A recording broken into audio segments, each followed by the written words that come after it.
I think men in Britain today suffer at one and the same time from a huge amount of confusion and a huge amount of certainty.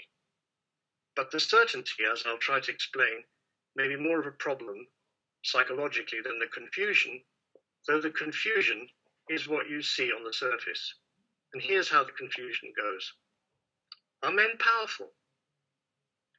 Well, of course, in one way, we men are powerful. Economically, we're powerful.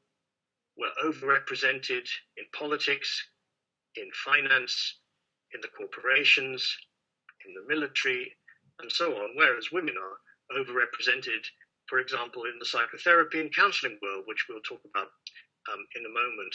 So yes, men have power. If you're a man doing the same work as a woman, you will earn a lot more for doing it.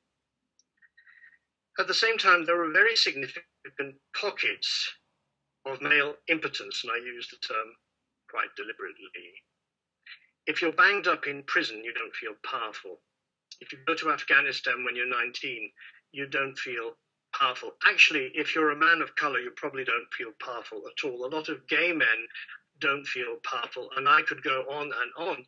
If a man has a physical or cognitive disability, then I doubt very much that he could be said to be powerful. So it's a very, very complex picture. But there's something even more complicated about this question of men and power.